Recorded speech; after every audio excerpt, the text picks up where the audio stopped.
है। इंसान की जिंदगी एक फंडामेंटल राइट है और ये हुकूमत उस फंडामेंटल राइट को ना समझी है, ना उसको इम्प्लीमेंट करने का इनके पास कोई नेक नियति है। मैं ये क्यों कह रहा हूं? क्योंकि जनवरी में भारत के वजीर आजम वर्ल्ड इकोनॉमिक फोरम में तकरीर करते हुए ये कह दिए कि हमने कामयाबी हासिल कर ली। उन्होंने कह दिया वर्ल्ड इकोनॉमिक फोरम को कि दूसरे ममालिक हमारा मजाक उड़ा रहे थे, मगर हमने बता दिया कि कैसे भारत ने कोरोना से मुकाबला किया। आप पार्लियामेंट में, लोकसभा में जो प्रेसिडेंट डिबेट हुआ उसमें वजीर आजम प्राइम मिनिस्टर नरेंद्र मोदी की स्पीच सुनी आप। स्पीच जब मैं सुन रहा था तो अफसोस हो रहा था, तकलीफ हो रही थी कि वो सीना तान कर कह रहे थे कि हमने कोरोना को ख़त्म कर दिया है, और लोग दूसरे फॉरेन कंट्रीज भारत के ऊपर शक कर रहे थे, मगर हमने उसको शिकस्त दे दी। ये ऐसे कई मिसालें मैं आपको दे सकता हूं। ऑक्सीजन टैंक्स का आप 8 महीने तक सोते रहे और 8 महीने के बाद आपने ऑर्डर दिया तो खाली 8 बने हैं। क्या इनको नहीं मालूम था दिसंबर 2020 में कि सेकेंड वेव आएगी? अकबरुद्दीन ओवैसी ने भी अपनी असेंबली की स्पीच में ये बात कही, बल्कि वो एक्सपर्ट्स जिसको हम एपिडेमियोलॉजिस्ट कहते हैं, जिनके पास एक नई 13 डिग्रियां हैं, उन्होंने ये बात कही थी कि दूसरा वेव आएगा, सेकेंड वेव आएगा। आप बताइए कि कोई तैयारी नहीं की आपने। आपने लोगों को पिछले साल कह दिया कि थाली बजाओ, ताली बजाओ।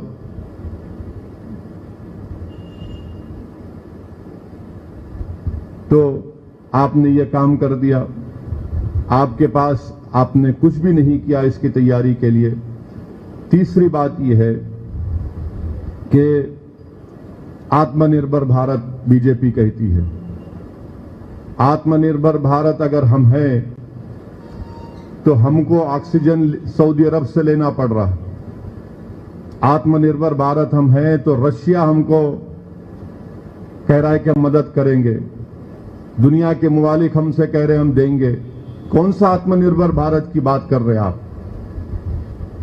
ऑक्सीजन नहीं है दिल्ली के कैपिटल में, अस्पतालों में, जयपुर हॉस्पिटल में 20 लोग, एक और हॉस्पिटल में 20 लोग की मौत, नासिक में 22 लोगों की मौत, खबरस्तान भरे पड़े हैं, शमशान घाट भरे पड़े हैं, और मार्च में अखबारात में इश्तिहार नरेंद्र मोदी देखते इश्तिहार देते हैं एडवर्टाइजमेंट के, वेलकम। इनके बीजेपी रूल्ड के चीफ मिनिस्टर, आसाम का हेल्थ मिनिस्टर हेमंत बिस्व शर्मा बोलता है कि मास्क पहनने की जरूरत नहीं है। कल झूठ बोलता है वो कि मोदी जी ने पीएसए ऑक्सीजन टैंक्स को दे दिया है। आसाम भूटान से ऑक्सीजन मांग रहा है। उत्तराखंड का चीफ मिनिस्टर जो फटी हुई जीन्स के माहिर हैं, वो बोले कि है ही नहीं कोरोना। एक यूनियन मिनिस्टर, एक फ्रंटलाइन वर्कर जब उनसे शिकायत करता है मध्य प्रदेश में ऑक्सीजन की कमी की, तो बोलते थे को 2 थप्पड़ मारूं। अमित शाह देश के होम मिनिस्टर हैं, कब लेते हैं मीटिंग? अप्रैल में मीटिंग लेते हैं, स्टेट से कहते हैं कि मेरे को डेटा भिजाओ, आपके पास कितना ऑक्सीजन है। सो रहे थे आप लोग। आप अप्रैल में पूछते हैं होम मिनिस्टर ऑक्सीजन रिक्वायरमेंट क्या है, बताओ मेरे को, भिजाओ मेरे को। कहां गया आपका विजन? ये पूरा मैन मेड डिजास्टर है ये, और इसकी जिम्मेदारी बीजेपी सरकार पर आयद होती है। लोग यकीनन कोरोना से मर रहे हैं, मगर लोगों की सबसे ज्यादा मरने की वजह ये सरकार तैयार नहीं थी। ऑक्सीजन नहीं मिल रहा है, लोग मर रहे हैं। जितने वेंटिलेटर आपने पीएम केयर्स फंड में ऑर्डर दिए, कितने वर्किंग कंडीशन में, बताइए। मैं चैलेंज कर रहा हूं बीजेपी को। क्या इंडिया के कैपिटल में लोग ऑक्सीजन नहीं मिलने पर मरेंगे? ये इंसानियत है? कहां गया नरेंद्र मोदी की आंखों में आंसू क्यों नहीं आते हैं? डिमोनेटाइजेशन किया तो आंसू आ गए, अब लोग मर रहे हैं। कौन सी चीज भारत के वजीर आजम को और उनकी कैबिनेट को मूव करेगी? कहां वो अपनी इंसानियत दिखाएंगे? और बीजेपी के जो सपोर्टर हैं आज भी कह रहे हैं मोदी जीतेगा। अरे भाई, तुम आवाम की लाशों में, खबरस्तान में, शमशान में उनकी लाशें दफना रहे हैं, जला रहे हैं, तो तुमको अपने इख्तिदार की फूल की खुशबू आ रही उससे? कौन सा काम आपने किया बताइए? आज देश की आवाम, भारत की आवाम, मुल्क की आवाम परेशान है और इनके पास कुछ नहीं है। इनके पास ना डायरेक्शन दे रहे हैं, ना इनके पास ट्रांसपेरेंसी है, ना कंट्रोल में है। सब इनके पास से निकल चुका है। आराम कर रहे थे, सीना ठोक के बोल रहे थे। आप मेरी एक एक बात का कोराबोरेट कर सकता हूं। लोकसभा में हर बीजेपी का एमपी खड़े होकर बोल रहा था कि मोदी जी की क़यादत में हमने कोरोना को हरा दिया। एक एक एमपी की तकरीर सुन लो आप। कहां गए वो लोग? आज जाकर मिलो उन लोगों से जो लोग ऑक्सीजन के लिए मर रहे हैं। कहां है, किधर है ये लोग?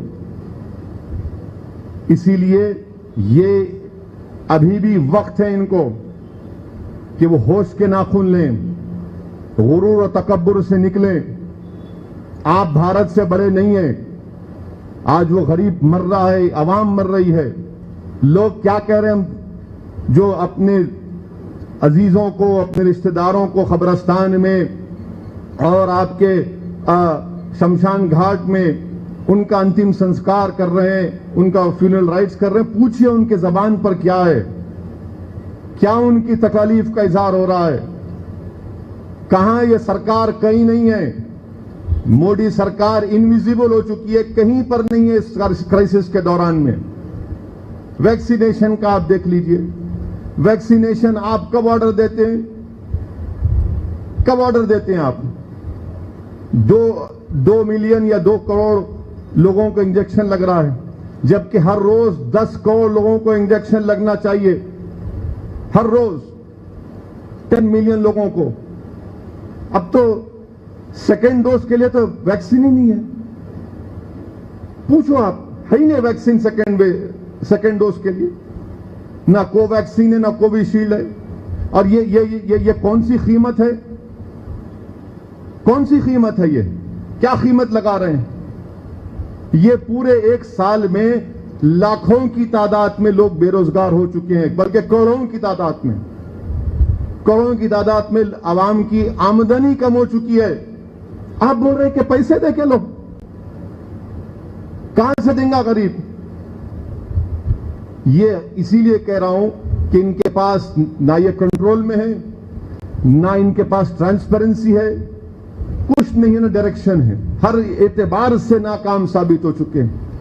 अरे भाई, आप 2 दिन पहले इंपोर्ट ड्यूटी कम करते ऑक्सीजन पर और कोविड के मेडिसिन पर। 2 दिन पहले। ये आपका विजन है?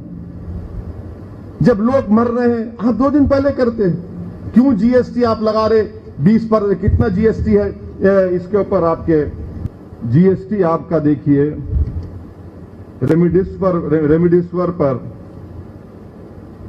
और मेडिकल ऑक्सीजन पर 12% जीएसटी है। Oximeters, ventilators 20% GST. अरे निकालो ना भाई, क्या करेंगे पैसा रख के? क्या इंसान की जान से बढ़ के आपका जीएसटी? निकालो इसको आप, 6 महीने के लिए निकालो। कुछ नहीं। एमपी फंड हमारा ले लिया आप। कम से कम एमपी फंड हमारा होता तो हम कुछ कर सकते थे, ऑक्सीजन खरीद के दे सकते थे पूरे एमपीज।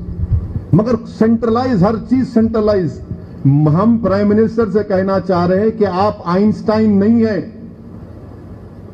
आप अक्ले कुल आपके पास नहीं है। आप अपने आप को एक मशवरा दे रहे हैं प्राइम मिनिस्टर, अपने आप को सराउंड करो, आप उन लोगों से जो आपके खिलाफ सच्ची बात बोल सकते हैं। आप सिर्फ यस मैन को, गुलामी करने वालों को, चमचों को जमा कर लिए अपने अतराफ में, जो खाली आपको देखते कि थाली मारते हैं, और देश आपकी ये जो पॉलिसी है भुगत रहा है।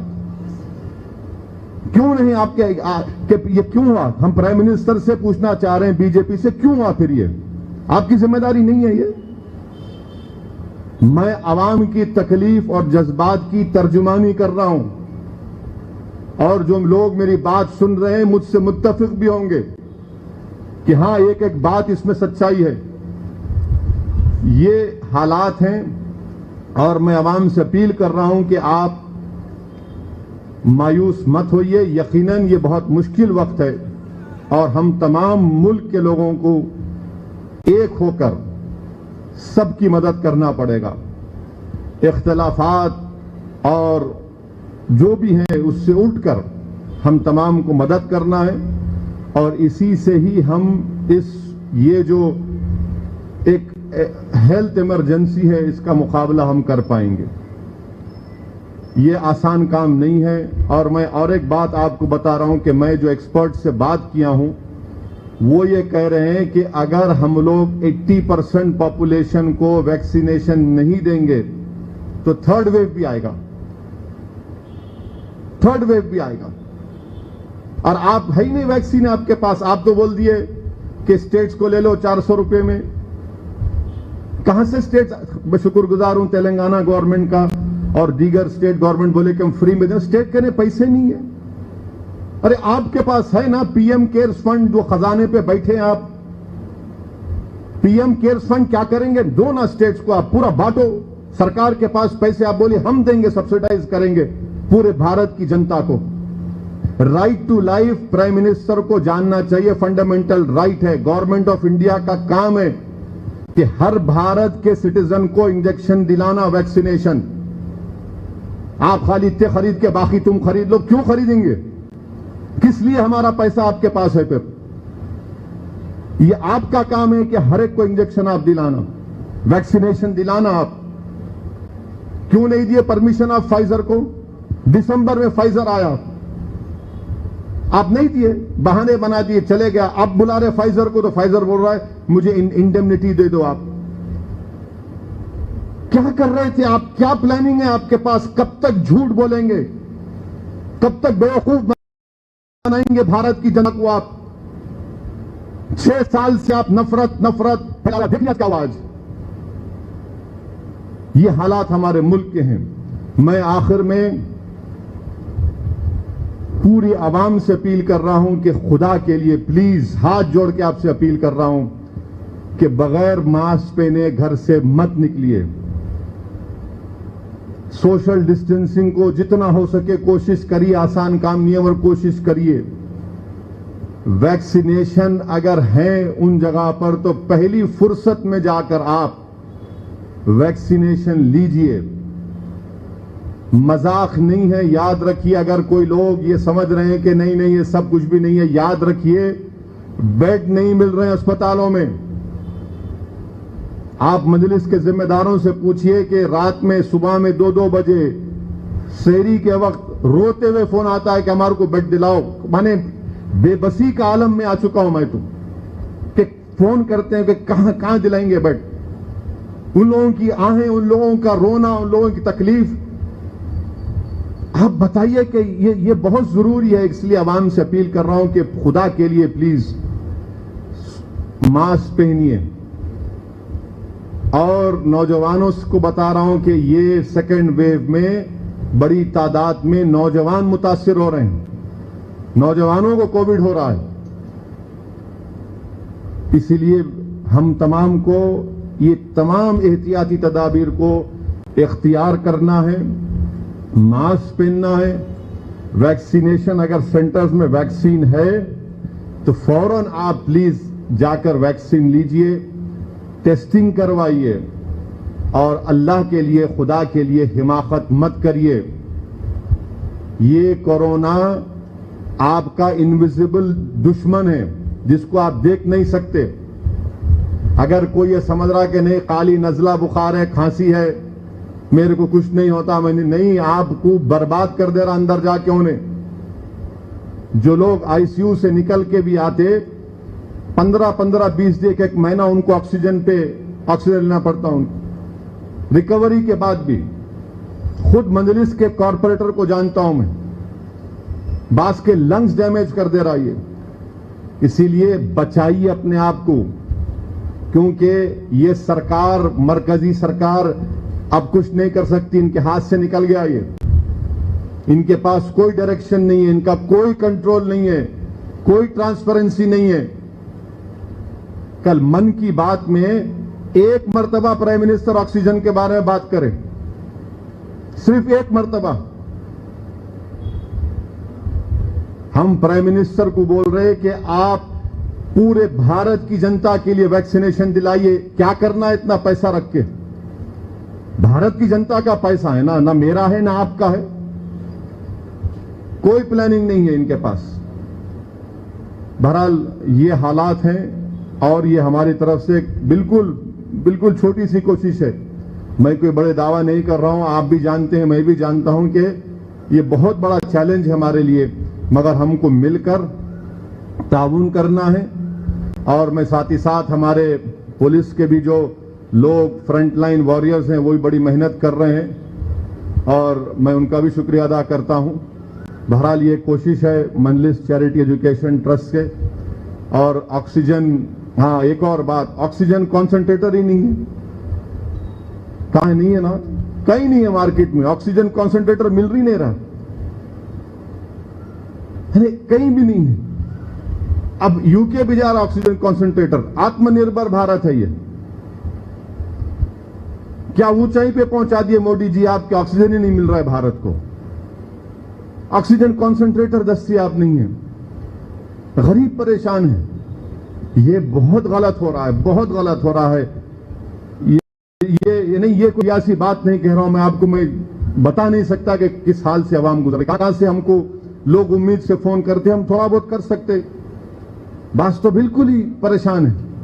और हम मीडिया से भी रिक्वेस्ट कर रहे, वो मीडिया जो भारत के वजीर आजम की चमचागिरी, गुलामी करते करते थकते नहीं है, अरे अब तो उठो। क्या आप नहीं देख रहे हैं कि आपके घरों में आपके रिश्तेदार, आपके दोस्त, सहाफी मर रहे हैं? सच्चाई दिखाओ खुदा के लिए, वरना याद रखो ये कोविड तुम्हारे को ही पहुंचेगा। जब तुमको पहुंचेगा तुमको अंदाजा होगा कि तकलीफ क्या होती है। ये गुलामी और बायसनेस छोड़ो, आप दिखाओ उन गरीबों की तकलीफ को, खुलकर दिखाओ। आपका काम है, आप जर्नलिस्ट हैं, तनकीद करो, कौन रोकता है तनकीद करने आपको, मगर कुछ भी नहीं। एक साल पहले तबलीगी जमात ऐसा बना दिए थे, अब कहां गया आपका वो तमाम जोश और जज्बा, वलवला, कुछ नहीं।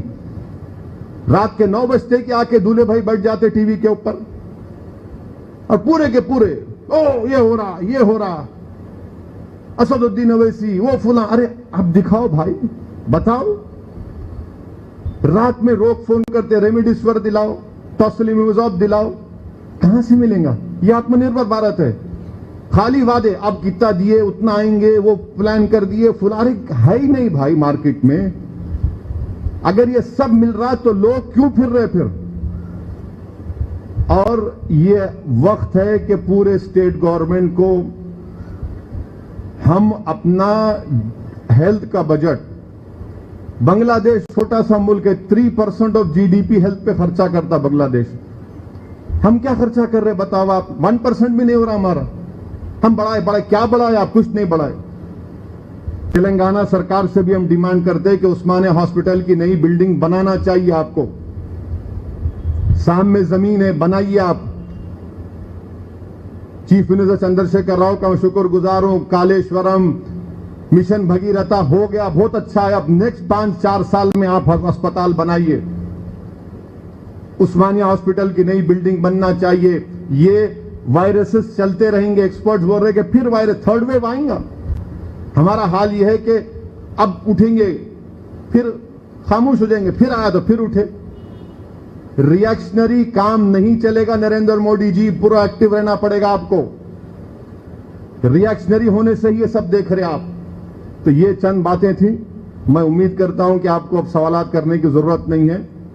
तमाम जो बातें हमारे जर्नलिस्ट सोच के आए थे, मैं उसका तमाम का जवाब दे चुका हूं। अगर आपको कुछ पूछना है तो पूछ लीजिए।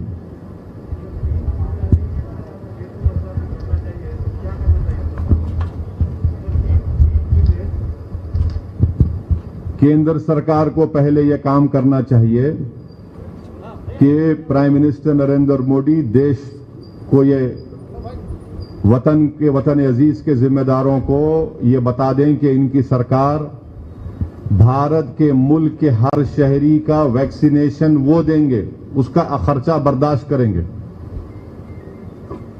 दूसरा यह है कि ये जो जीएसटी रेमडेसिविर पर और ये तमाम चीजों पर उसको सरकार कम से कम 6-7 महीने के लिए निकाले और पीएम केयर्स फंड से, जिसका कोई ऑडिट ही नहीं है सिवाय नरेंद्र मोदी साहब उसका ऑडिट कर सकते, वो उसका लिबरल रहें, दें। गवर्नमेंट ऑफ इंडिया क्या कुछ नहीं कर सकती, इसमें हर चीज वो कर सकती है और करना चाहिए उनको।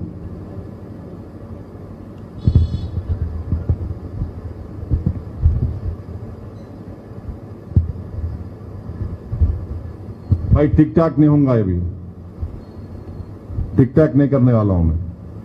आप पूछ लो, पूछना है तो। आशीष कुछ पूछना चाहेंगे आप?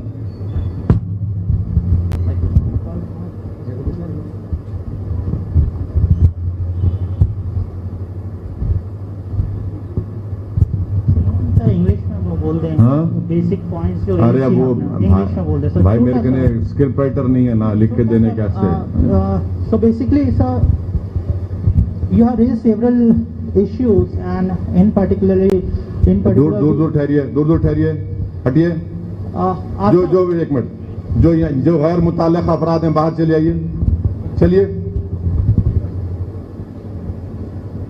After 1 year of lockdowns, we are witnessing the second wave of virus, not only in Hyderabad and Telangana, but across country we are witnessing severe on healthcare facility, doctors, hospitals. There are no oxygen cylinders, no medicine. Where we failed, sir?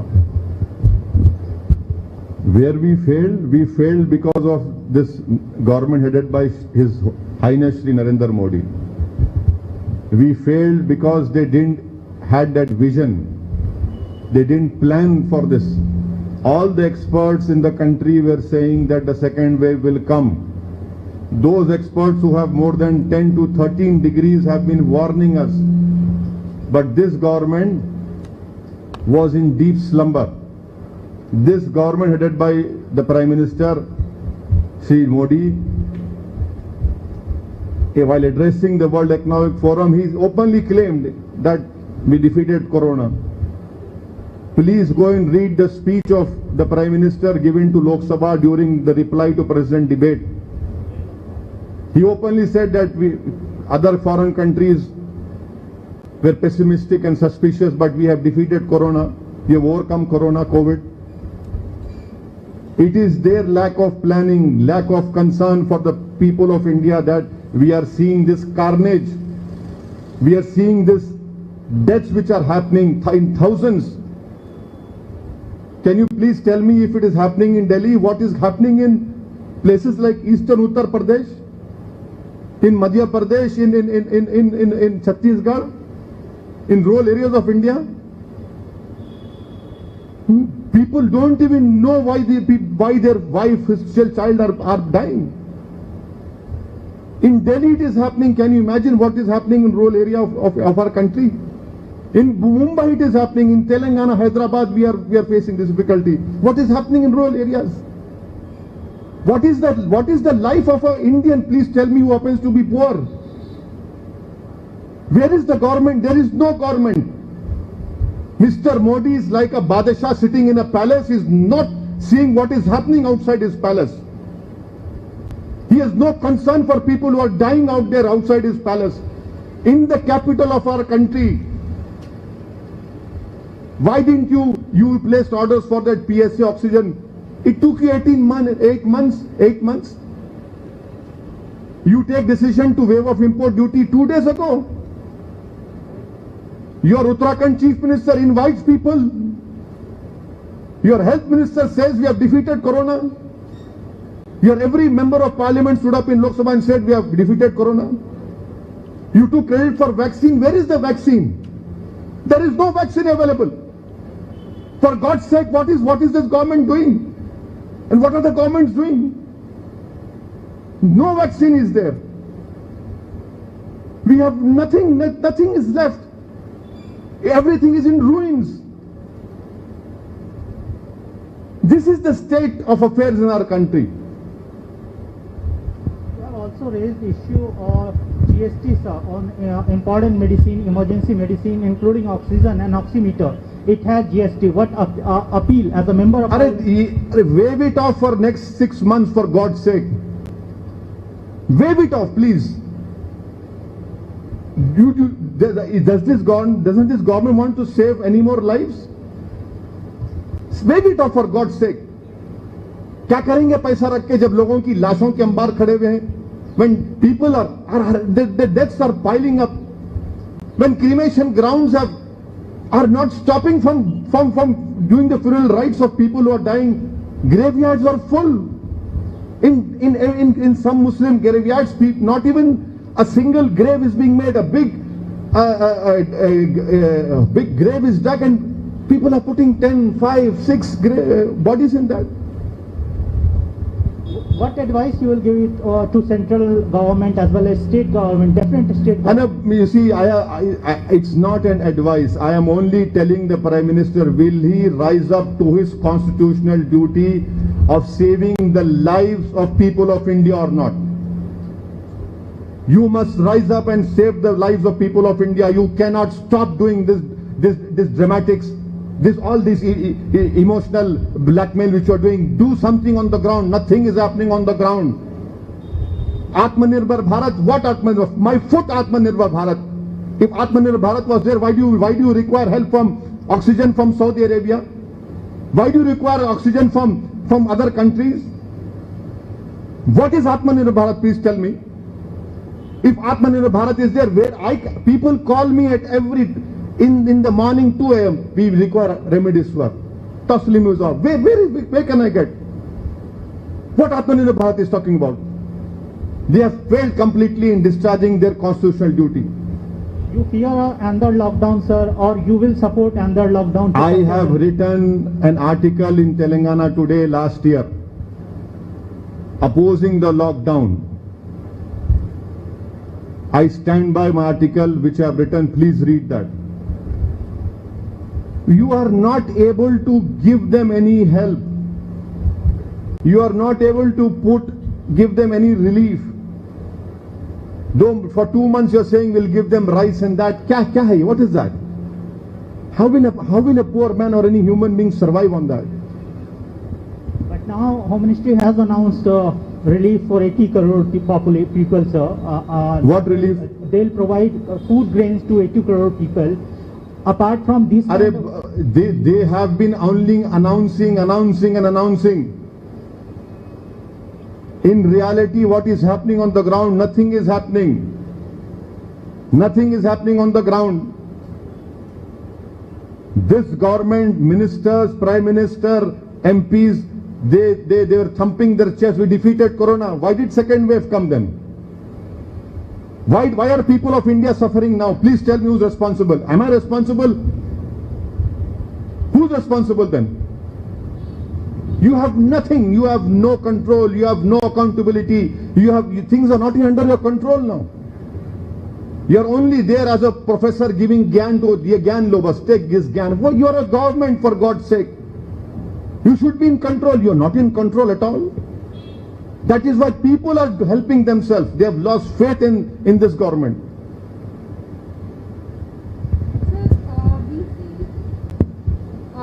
We had seen massive rallies taking place in West Bengal before the second wave also came in, and we still continue to see rallies taking place in West Bengal. What is the Election Commission doing? Why is the State Election Commission here holding elections in Telangana? And what am I supposed to do? Should I fight elections or not? Shouldn't I fight elections? It is the duty of the Election Commission to look into it. And yes, the Prime Minister, being the Prime Minister of the country, should have led by example. He should have taken a lead. He should have said that no, neither the Prime Minister, neither our Home Minister, Shri Amit Shah, have done that. But the elections are being held. And this we are seeing now. So do you think after second May we might see another lockdown as we have been seeing? I don't know. This government is bereft of all ideas. This government is not in control. This government has no transparency. They can do anything they desire. From the Prime Minister residence, how far are those hospitals? Please tell me. And those hospitals are not coming to the government, they're going to the High Court. We don't have oxygen. Is this what happens in the capital of our country? Can you imagine what is happening in rural areas of our country? If this is happening in Hyderabad, can you imagine what is happening in rural areas where there is no semblance of any health provision also? It is an embarrassment for me as an Indian. It is deeply embarrassing when you see on social media people pleading, please, I need a bed. My sister, my son is dying. And what will move this government, please tell me? Forget about our political different affiliation, but will you move? Will you show some humanity? Will you show some concern? Will you show some compassion? Please show us compassion, for God's sake. Please act. Do something on the ground instead of giving all these bhashans and lectures which are not at all helping the people of India. We had enough time between first wave and second wave. Yes, I agree with you. They didn't utilize that time. Take the vaccination issue. You place an order 4 days before announcement to give vaccination to the people. Now can anyone ask anyone, can I get a second dose? No. People are not getting second dose. There is no vaccine available.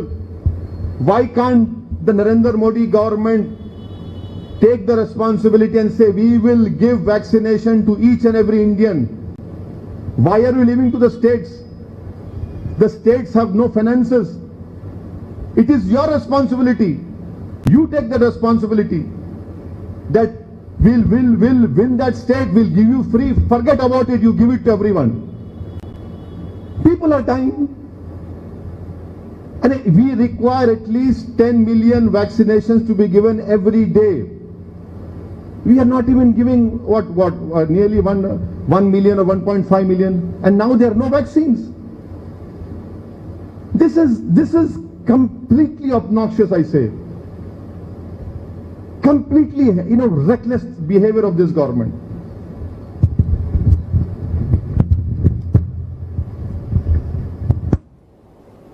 और किसी को पूछना है भाई?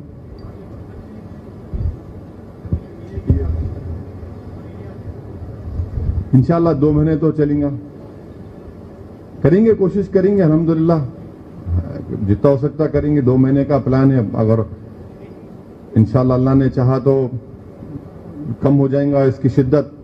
अगर खुदा ना खास्ता जरूरत पड़ी तो आगे भी चलाएंगे उसको। एक छोटी सी कोशिश है, कोई बड़ा मैं दावा नहीं कर रहा हूं, पर हमको करना है ये काम, और हम इंशाल्लाह करेंगे।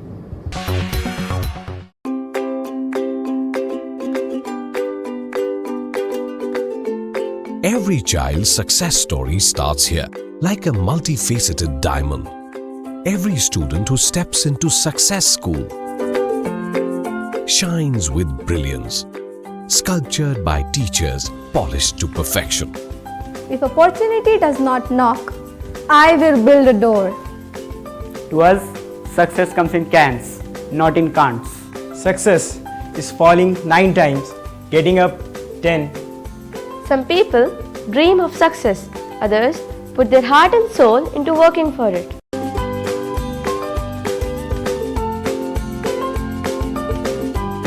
Success, finding oneself.